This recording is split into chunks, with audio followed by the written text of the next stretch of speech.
नमस्कार दर्शक मित्रों,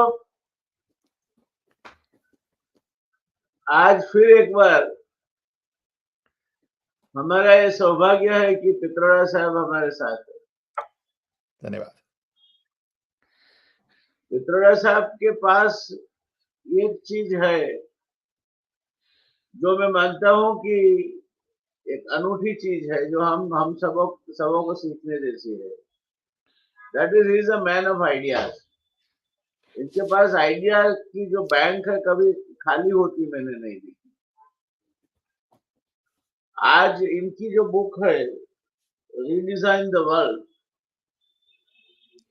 इस वैसे तो उसमें कई डिस्कशन हो गए हैं, जैसा नहीं कि हम ये पहला डिस्कशन कर रहे हैं, मगर सर को कन्वीनियंट था और हमारे चैनल के लिए भी मैंने सोचा कि बुक की कुछ बातें इनके गाइडेंस से सुनी जाए, उनके मुंह से सुनी जाए तो अच्छा रहेगा। सर, टू स्टार्ट विथ, आपने किताब लिखी वो आपत्ति का समय था, कोविड था और आप और कुछ नहीं कर सकते थे, so you converted this into opportunity and wrote this book. What a good thing to do, sir. Taking cue from that, sir, I got this. I got it with me, sir. Thank you. Thank you. It's a pride possession of my library. Thank you. Sir, starting from that, you said you were redesigning the world, sir. But making just a very humble comment in the beginning from this great work which you thought of penning down and created a book, is that you talk about working from home, you talk about giving up chauffeur-driven cars, you are talking about so many things, you are talking about disbanding the office and so many things. Sir, if everybody in the world, how far this model is worth following, because this could have its own ramifications. And it might have, if not, it might result into unemployment, but it will definitely result into the modified knowledge and modified employment. What have you to say on that, sir? What is your take on that? Is it uniformly advisable to apply this model, work from home and other things? First of all jobs cannot be done from home. There are certain jobs that can be easily done from home, jobs that normally require office work, phone calls, filling documents, reading reports, analyzing. So a lot of the white collar jobs can be automated now because of AI and related opportunities. Automation eliminated some of the manufacturing jobs, not all of manufacturing jobs. A simple example would be someone who was painting a car earlier. Now cars are being painted by robot. So that particular job is eliminated. But the person who did final finishing may be still required. So AI and other tools will eliminate some of the white collar jobs, but jobs in health industry. You jobs said it, sir, last time when we talked about tourism. the prediction made by the IMF managing director. You said it may not result into massive unemployment. It No. might result into change of type of jobs. Absolutely. Very rightly. I remember it, sir. Absolutely. For example, tourism jobs. Someone who is going to serve you breakfast when you're on vacation. That job cannot be done from home. That job will not be automated. Maybe some part of that could be automated. So like anything else, jobs will go through transformation and not necessarily completely eliminated. But I can tell you from my personal experiences that working from home turns out to be very convenient. I'll give you some simple examples. Normally for 25 years, I would get up early morning, dress up, suit, tie, shoes, socks, uh, and then get in my car and go to my office, which is only 7 minutes away on 18th floor, and have my cup of coffee or tea. Normally, I drink tea and make some calls, do some work. And now I realize that that was waste of time. So one, I don't have to dress up. Two, I don't have to drive, park, walk up to the 18th floor, take an elevator, all that. I can do everything from home. So my job is a typical example of working from home is better than working from office. I can meet people on Zoom, on video calls. I sometimes have a meeting and I call people at home for a meeting or meet them at a restaurant or at Starbucks. Okay. And this eliminated a lot of office expense. Every month, we were paying $6,000, $7,000 a month office expense just for my own office. Okay. So it has some advantages to some people, not necessarily to everybody all the time. But in general, office space requirement has decreased in America. So every city, New York, Washington, uh, San Francisco, are going through a major crisis on office space. Buildings that were 85%, 90% occupied are now 70 or 60% occupied. So there is a transformation going on. Sir, would you say that the world of tomorrow, that is the redesigned world as you're trying to label it, would be a hybrid of the present day situation and some of the changes, which the kind of changes you have made, will find their place because of the efficiency and also the cost effectiveness. So it would be a model which will be retaining something which is already there, adding or substituting quite a few of the things which are not there today. So what kind of substitution you are foreseeing, sir? And how much? How much? Yes, you very rightly give the example of the space occupancy. That's one example, sir. How much you feel that what will, for example, happen to the your owner driven chauffeur driven car? What will happen to the chauffeur who will then have to find some other kind of a job? Sure, sure.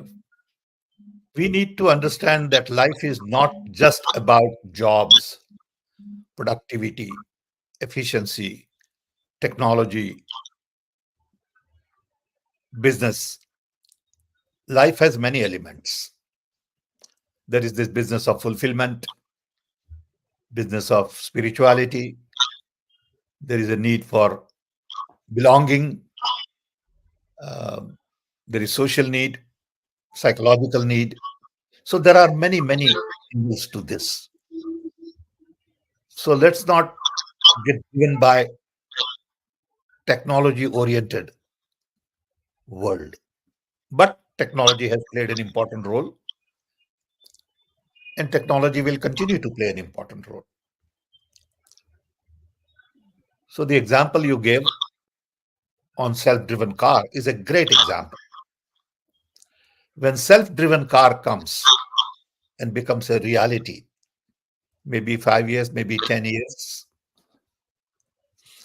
there'll be lots of changes in the auto industry, transport. One, I won't have to own a car because I can order a car whenever I want, whatever kind of car I want. And car will automatically come to my door and take me wherever I want to go. That means I won't need garage. I have four-car garage. I don't need that. That space is useless now. I don't need driver's license, so I don't need to pay fees, go to get a driver's exam and all that. I don't need insurance. And ultimately, I don't need traffic lights because these cars know when to stop and when not to stop. So look at the amount of traffic lights all over the world we have. I mean, there are millions and millions of traffic lights in the world. Look at the amount of energy they take, the bulbs that need to be replaced, the maintenance of traffic lights, failure of traffic lights, somebody bump into a traffic light. Okay. So you won't need a traffic light as an example. All of these things will have huge impact on where we do things. It's a transformation. Slow, perhaps, but for sure this is going to happen. It's a matter of time. So our world is going to be changing. In the process, people will design flying cars. People will design drone that carries two people, sort of a flying car. Uh, Possibilities are huge. And also at the same time, longevity will increase. People live to be 150, 130 years as a normal lifespan, you know, and a healthy life because there is going to be a huge innovations in health science. Okay. Quality of life will improve. Uh, I see technology as one element, but not the only element. Because at the end of the day, technology is there to facilitate and increase comfort for day to day human activity. But there are other needs family, children, education, health, um, ideas, what you believe in is a big factor. I'm just finishing another book which will be out in next 3 weeks by Penguin. The title of the book is The Idea of Democracy. Because I see a major crisis ahead of us.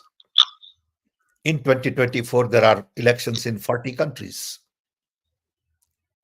Elections in India, UK, US, and many other.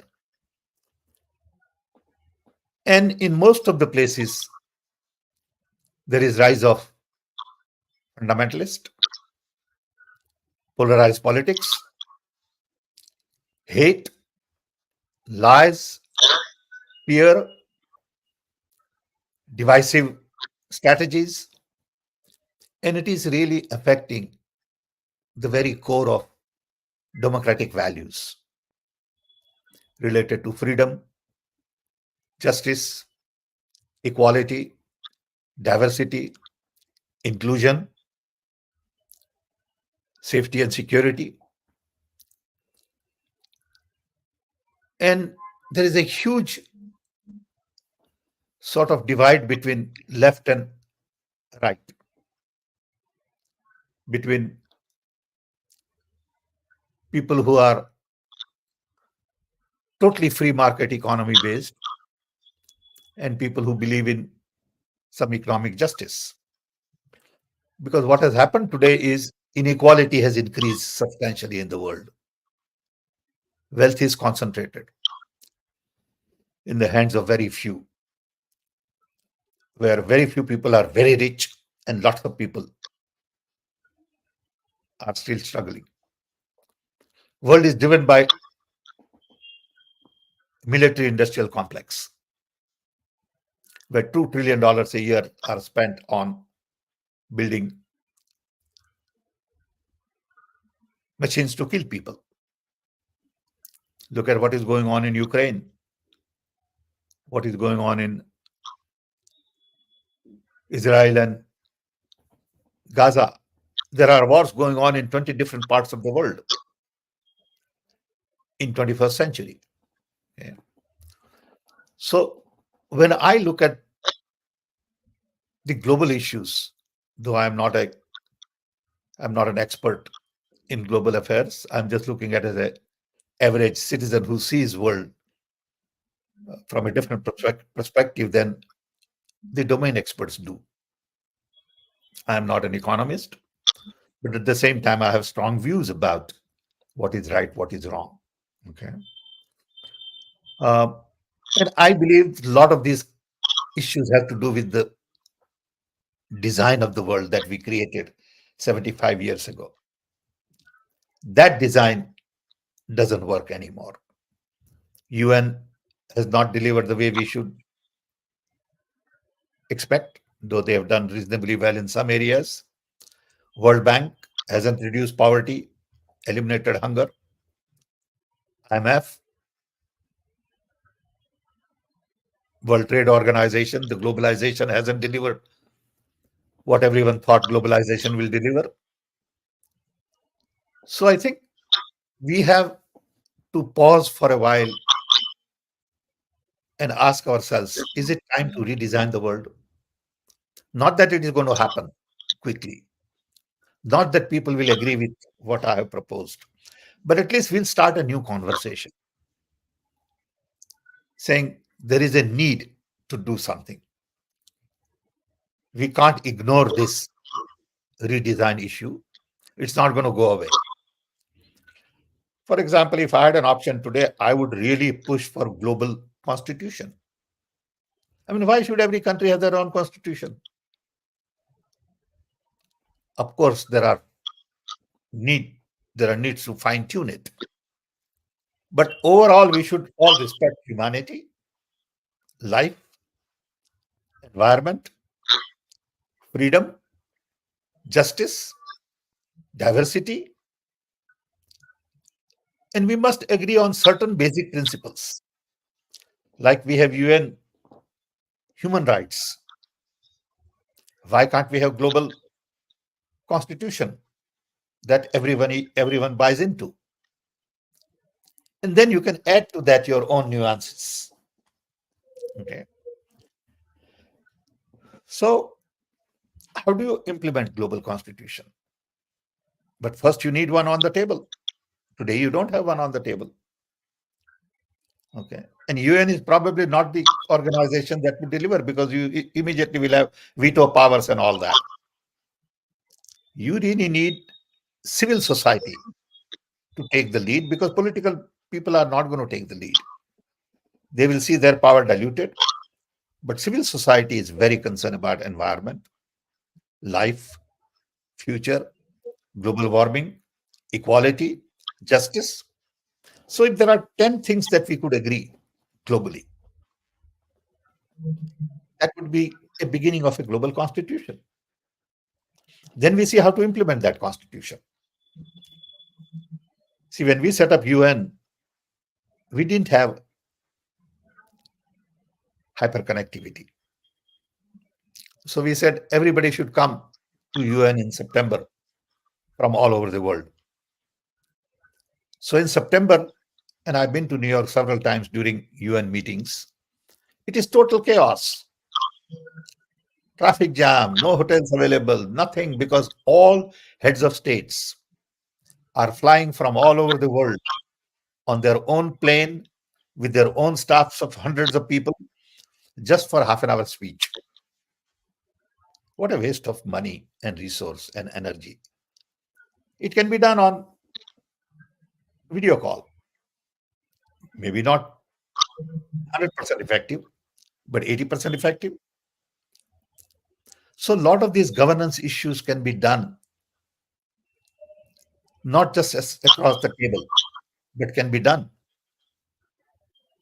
across a link like you and I are having today. So it's possible to structure global governance without really creating big physical infrastructure, but creating cyber infrastructure, which is cost effective, practical, and you can run a global governance of some kind. So you don't have conflicts like what we are going through today in Ukraine and Gaza. So that's the idea of the book. Very, very, very, very true, sir. And one of the issues I could see from your book also is the resources that we should be talking about. And since you are concerned, even you guided India for energy and water. These are the two issues as far as India is concerned. I think we are virtually today pressed with the back to the wall. So, how do you feel? I mean, the countries like India, which are huge, huge populations, lawlessness, mm, different states having different ideas. In the name of democracy, they want to do what they want and the way they want. But, sir, how would you have direct experience of India? Not that you don't have, you are exposed to the entire globe, but you work for these two areas uh, in India. How do you feel, sir? Because I personally feel that there are three major issues which India should be worried about. One is water, the other is energy, and third is fragmentation of agriculture land. Because all these talks about minimum support price will go further once you have a smaller and smaller size of the farmland. Today already, sir, almost 86.6% of the farms are small and marginal farmers. And India can't afford to lose the food security. So, in a similar situation, maybe other African countries or other poor countries, how one would look at it? I mean, what would be your reaction to that? India is one of those countries where three societies, agriculture, industrial, and information, live side by side. Agricultural people need water, industrial people need energy, and information people need communication. So we got to look at those three key infrastructures to really provide facilities to people in agriculture, people in industries, and people in information and knowledge. Beside these three, there are human needs: food, shelter, education, health. So you got to look at from multiple dimensions. And as an engineer and physicist who has been trained in complex systems, I see these as very complex systems with multiple variables, multiple input, delay, feedback, response, networks. And most of the people are not trained in complex systems. It's a discipline. Okay. It's not trivial. So you talk to, for example, Minister of Water Resource. He has no idea of the complex systems anywhere. I'm not saying India. Okay. So now we have gotten to a point because of technological developments where you need domain experts. Domain experts who spend their life studying a subject. A domain expert in solar energy may be different from a domain expert in geothermal energy, in wind energy. Okay. Similarly, in telecom, the wireless expert may be different from expert who is really in software. Okay. So we need to get more and more domain experts involved in policy implementation. And from my experience with the government for last 40 years on and off, especially during Rajiv Gandhi's time and during Dr. Manmohan Singh's time, I personally have come to conclusion that if you want to get something really done, you need to create a mission, a task-oriented mission. So there are things which require processes, paying people their salary, paying people their retirement benefit is a process that requires bureaucracy and administration and all. But to eliminate hunger, you may need a mission with experts, with dedicated resources, autonomy, freedom, flexibility, and measurable milestones, saying, we give you 10 years to eliminate hunger. Give us a plan. Let's look at the budget while we are doing everything else. You eliminate hunger. You create infrastructure required for transport or whatever. So in Rajiv Gandhi's time, we had 6 technology missions: rural drinking water, immunization, edible oil, literacy, milk production, and telecom. We got a lot of these things done because these were missions. But then, after a few years, we lost election and missions died because there were no missionaries. Now, mission has become a very common word. Everyone has a mission, but there are no Hmm. missionaries. There Very are true, sir. missions, but there are no missionaries. If you don't have missionaries, how could you have mission? So I think everywhere, and UN did a very interesting study on technology missions, submitted a report, published a report on how to benefit from technology missions. I have a copy of it. Not many people have read it. Okay. So there are ways to get things done. If there was a global mission to eliminate hunger, I'm sure we can eliminate hunger. So going back to your question, yes, we need domain experts. We need new ways of doing things. We have different tools today, and we need different organizational architecture. Sir, one couldn't agree less with what you are saying, sir. But as you are aware, most of the developing countries, India included, there is lot of interference by the bureaucracy and the politicians who are not having the proper caliber to rule these kind of bureaucracy or guide them.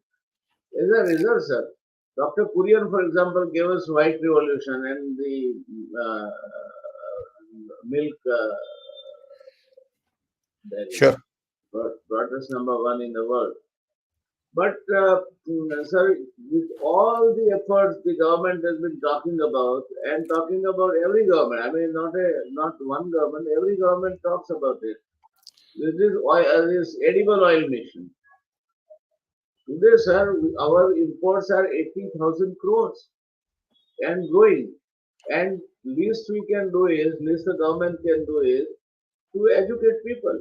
Our average per capita consumption was 5.5 kg. It has gone up to 20 kg. Can't you tell the people, educate the people that you cut down your oil consumption to back to normal? Let us go back to the basics. No Absolutely. government is interested in this. Agree with you. Completely agree with you that it also has implications on health. You know, we have very large number of diabetes cases. It has to do with obesity, partly. It has to do with a lot of sugar intake. lot of oil intake. So these are all very important issues. Sir, Okay, heart attack is number one killer in India, I know, I and know. stroke is number five killer. So between two of them, they are the major killers. And one Sure, of the reasons is this kind of fats, which people deep fried food and all that, absolutely, that food they absolutely. eat. So if you don't do immediately overnight 80,000 crores, you will not be able to bring down to zero. But you have the opportunity like Lal Bahadur Shastri appeal to the people कि खाना नहीं है तो एक time का खाना मैं छोड़ देता हूँ आप भी छोड़ दीजिए and it worked. But no politician of any color, sir, no political party, nowhere I find anybody appealing that from 20 kgs per head, we want to bring down the oil consumption to 5 kg. Nobody. Yep, I agree. There are many issues like this. These are very important issues with little effort could make a huge difference. Yes, sir. Yeah. But our systems have become too centralized. We need decentralization. When I look at our VAT, the new tax, okay, um, it is collected at the central level, then it is distributed to state, and then state distributes to district. If we were to change that system upside down and say all the taxes would be collected at district level, district will pay state for the service state provides, and state will pay federal government, central government for the services they provide. It'll have a huge impact on the way we look at governance. Okay, today's governance is highly centralized, prone to a lot of big corruption, inefficiencies, misunderstanding, and poor implementation.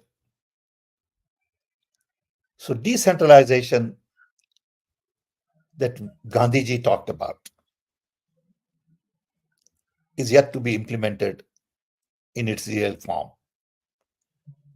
We have really focused more on centralization as opposed to decentralization. And a lot of people talk about this. These are not issues of, rocket science. There are many, many experts who have talked about this in the past, whether economists, even politicians, civil society, they all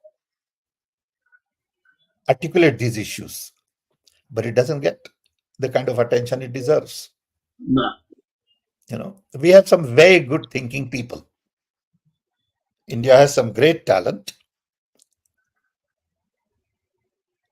but we haven't been able to listen to them. Sir, taking clue from your book, if you were to redesign this world, which will be the first area which you will like to attack? As I said earlier, the book is designed to begin new conversation. I don't have all the answers, but together we can find answers if we agree that it is time to redesign the world. This is just to start a dialogue. Absolutely, because these are very complex issues. Okay. Very right, sir. And it requires global dialogue, not dialogue in one country by one small group of people. Okay. Because if you don't have the global dialogue, you cannot have a global solution. Okay. Then a starting point would be really global constitution. Can group of global experts agree on some fundamental issues that we need to deal with? In the book, I end by saying that today the focus is mainly on profit and power. Can we move that focus from profits and power to planet and people? Now, that's a big issue. Okay. If we shift our focus to ask some fundamental questions every time we make a policy decision, Is it good for people or bad for people? Is it good for planet or bad for planet? And act accordingly. We never ask that question. We only want to optimize profit. Politicians want to optimize their power. So they misuse their power. They promote themselves at the expense of public money. They lie. They have this grandiose plan about themselves. And they spend a lot of time and energy promoting themselves as opposed to serving the people. And this is considered normal. Okay. So going back to your question, I would first begin a global conversation. Two, I would start talking about global constitution and agree on a need to redesign a world. Then things will happen. All you need is 5, 6 countries to come together. Right? But it's a tall order. Very true, sir. And in my this Sir, new if book, you, go if ahead. we, sorry for interrupting. No, I was Uh, saying that in my new book on democracy, yes. I talk about redesigning democracy also, because democracy has been hijacked. Okay, where people who get 40% of the vote get to decide for 100% of the people. It's not fair. Yeah. There's too much of party politics. Head of a nation focuses more on his party than on a nation. He's Head the head of of the nation, sir. Today, head of the nation is full-time campaigner and part-time prime minister. it. Exactly. What do you do? You know, and these people are sort of becoming role models and heroes. So sad. Okay, that they have no capabilities. They can't even write one simple paragraph on their own. Okay, they constantly criticize everybody else. Okay. Head of a nation cannot be criticizing anybody. That's his whole family. Everybody is, you know, his constituency is everybody. But anyway, this is a totally separate conversation. Now we will have some. Anyway, you are providing the opportunity once your book is released, so we It's will the have same the thing in many opportunity. countries, not just India. It's same thing in US. It's same thing, in But Turkey. It's sir, same thing. I have one doubt. I mean, maybe you will be the best person to answer that. Right from Paris Convention to Millennium Development Goals to Dubai decision regarding eliminating the hydrocarbons, several things have been decided globally and by a global community, but they are not somehow implemented. Yes, very true. Very true. You know, agree.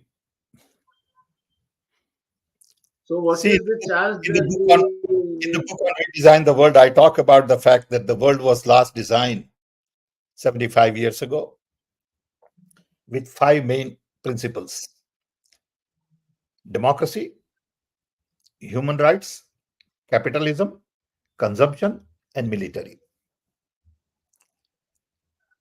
Then world was bipolar. You had US and you had America. I mean, and Soviet Union, sorry. Either you could be on Soviet Union side or on American side, but you couldn't be neutral. And that gave birth to non-aligned movement. So now we have gotten to a point after the design was put in place that Soviet Union fell apart, world got decolonized, led by Mahatma Gandhi. China could rise by combining capitalism with communism, and world became unipolar. And to unipolar world, 9/11 gave a response. In the process, technology got democratized, inequality increased, and 9/11 really shook the world in terms of security and safety. America imploded. Then came COVID, which to me said that we are all interconnected, interwoven, interdependent, interrelated. There are no borders. What happens in small little town in China could have impact on the entire world, and everybody could be affected to a point. They are on their knees. World was at halt because of one little virus. Okay. In this kind of an environment, it is time to recognize that we need global solutions. So the solution that I offer is that democracy has to be taken to inclusion. None of the democracies are inclusive. America has Black Lives Matter. India has caste. Democracy must focus on inclusion, where everybody is treated with respect, dignity, given equality, opportunities. Then human rights are not good enough. Today we can produce anything. We got to decide what is that we want to produce and for whom we want to produce. So we got to focus on human needs. Food security is very important.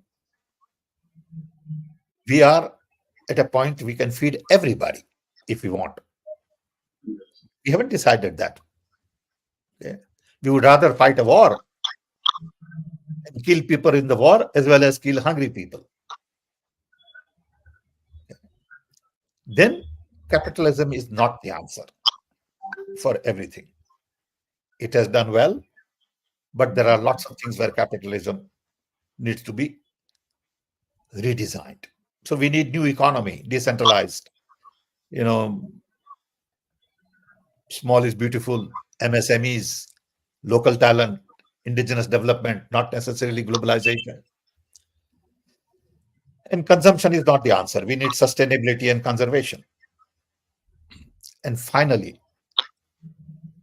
I hope as human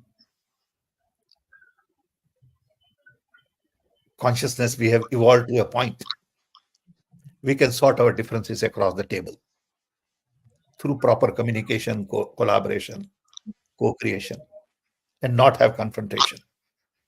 So we need to design a non-violent world. If we do these 5 things, change from the old values to new values, I think we'll redesign the world. Ultimately, of those 5, 3 things really matter: sustainability, inclusion, and non-violence. How do we do that? How do we convince leaders to focus on these 3? But you go to World Economic Forum, the discussion is on markets, profits, war, military production. Okay, there are shows on military hardware. Okay, people spend billions on military hardware. Okay, people are making deals. Leaders, when they get together, they sell arms. This is the world we live in. And when you talk about this, they think it's a conspiracy theory. Come on. You know, there is no conspiracy here. It is a conspiracy is to create better world for our children and their children. Okay. I think we are messed up in many ways.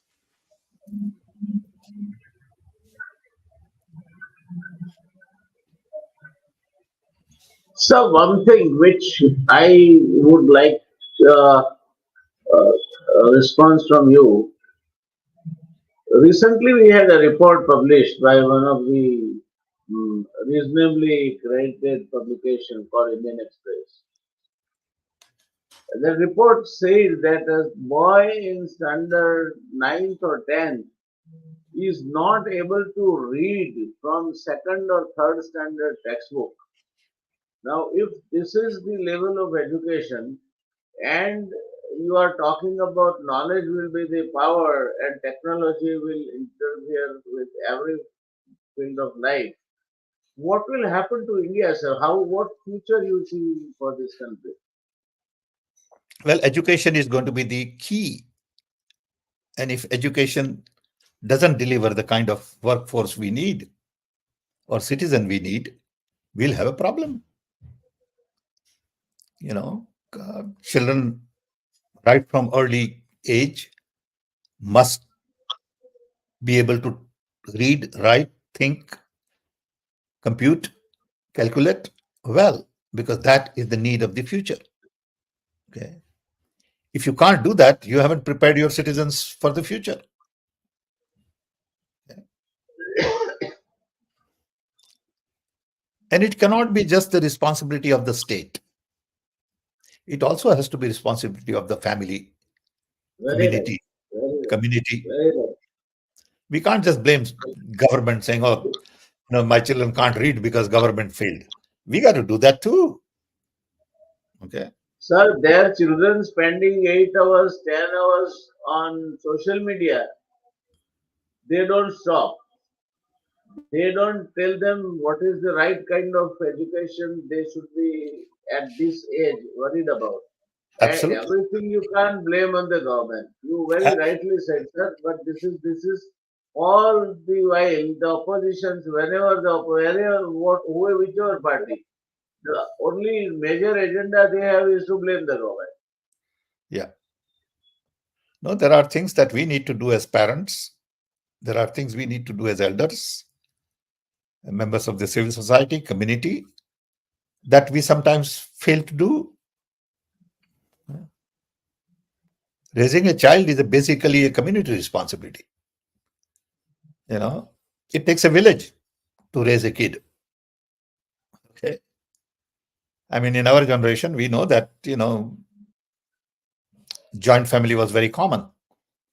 So all kinds of people in the joint family had impact on you. Uncle, aunts, cousins, in-laws, and you name it. Okay, neighbors, friends. That's gone now. Okay. You're living in a very small little circle of your own 4 or 5 people, and you don't have ability to interact with a larger group of people. Yeah. And I appreciate the fact that it takes a village to raise a child. You know. Sir, looking to the time constraint, last question. You are talking about global constitution. Sir, even for any country,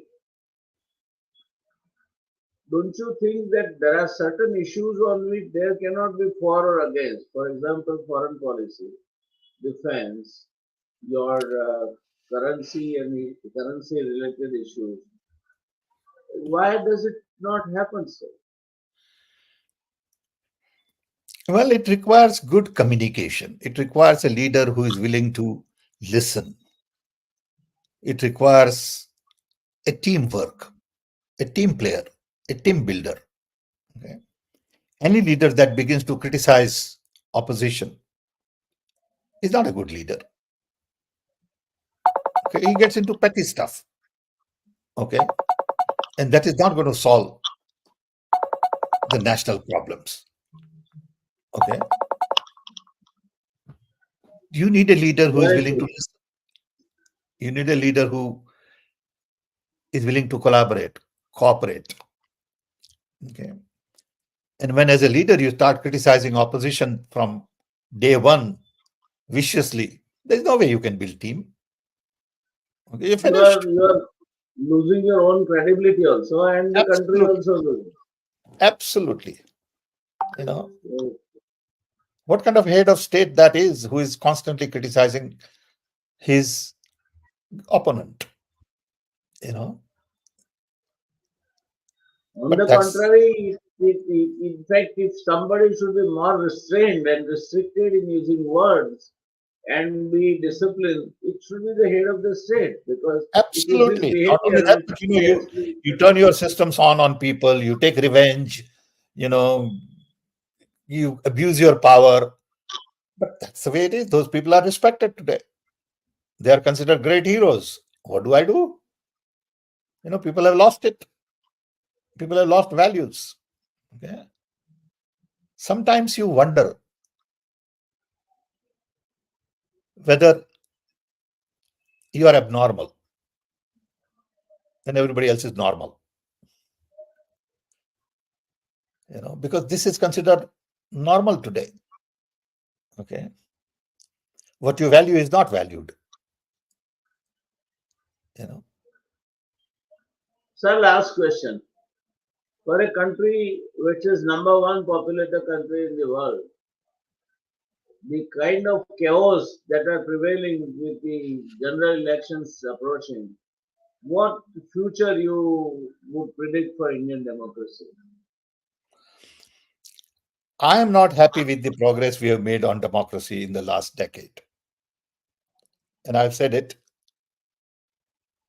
From my perspective, we've become too authoritarian. We've become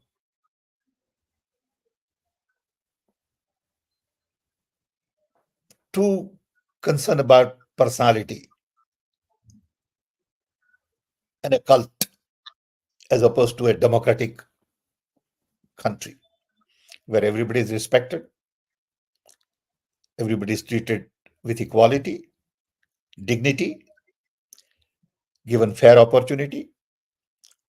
And democracy is definitely in danger in India, no matter how you look at it. Institutions are captured, civil society is not allowed to function, scientific rational mindset doesn't exist, media is controlled, and there is no fair level playing field. The very credibility of the electoral machine, where even you are voting for 20 votes and you can rig the election. The recent You case saw of what happened in Chandigarh, Punjab. where Yeah, you saw what happened in Punjab, and it's happening. I'm sure it's happening at bigger scale. I'm sure. yes, Okay. I'm not convinced that EVM is not manipulated. Okay. I'm just not convinced. I want election commission to assure citizens that the vote they are casting is the vote being counted. With the EVM, VVPAT, that is not possible. I don't care how you say it, what you say it. Don't ask me to prove anything. You prove it to me. Why should I prove it? You are election commission. Okay. And I hope Supreme Court takes this very seriously because that will dictate how Indian democracy goes forward. If there are no fair and free elections, democracy will be crippled. So that's the first step. Okay. I hope there is no violence because 2024 elections are going to be very critical in the history of India. It is going to decide the destiny of India. Which way India goes? Does India go democratic way where everybody is respected, or India goes a way where small group of people or large group of people control the narrative and others feel insecure, harassed, not given the full rights? Okay. And it's a major concern. Are we going to vote for India that is free of hate, free of violence, free of lies, free of misinformation? India where you can have a fair conversation without being attacked by trolls and goons who are paid to attack people? These are larger issues. And in the process, if you cripple your democracy, you're going to cripple your economy because there is a direct everything goes relationship. with it. Yeah, True. there is a direct relationship between the way you govern and the way you develop. So you will have challenges related to employment, inflation, growth, education, health, and safety and security. These are real serious issues. True, So sir. 2024 election is going to be very important. It is not, and I keep saying that, it is not an election about BJP versus Congress, Modi versus who, Rahul versus who. It is not an election about individuals. It is an election more about the destiny of a nation. It is the idea of India that Yes. you want to subscribe to. It is also not an election about a specific issue. You said this and I said that. You deliver this and I deliver that. Okay, you were wrong here and I was right there. It's not the issue. Issue is very fundamental. Do you want to build a nation where people of all religion and race and language can live in peace and harmony, respect each other? That's how India was created. That's where India is different from Indeed. Pakistan or any other country. Okay. Do you want to let go of Very that true, India? sir. Do you want to let Very go of true. that India? If you want to, you got a problem. Okay. And that India is being slipped away today. So don't vote for a party. Don't vote for an individual. Vote for those who will protect Indian India. Constitution. Vote for those who will keep democracy alive. Vote for those who will respect everybody, all religions, all languages. Vote for integrity of India. Vote for united India. Vote for people with values, people who speak truth, people who don't misguide population. You know, Uh, to me that is the future. So, a lot of people talk to me about, Well said. changing the Well said, narrative. sir. Yeah, a lot of people talk about changing the narrative. You didn't say this, I didn't say that. I said, no, it is not about any of this. It's so very fundamental that each and every Indian will have to think about what would my vote do to the destiny of India. Is my vote going into the hands of the people who will promote only one group of people? Right, sir. I think that's a Sir, fundamental issue. sir, thank you very much. I would not like to disturb you while you are making your point, but No, I think we are unfortunately, close to time. the time is ticking, and I have an unpleasant duty to do to request you Thank you. that we will Thank you for conclude for reminding today. me. Once I again. also get carried Thank away you at so time. much, sir, for being so kind to us, and we'll have many opportunity to listen to you. Thank you Thank you. so much. Thank you.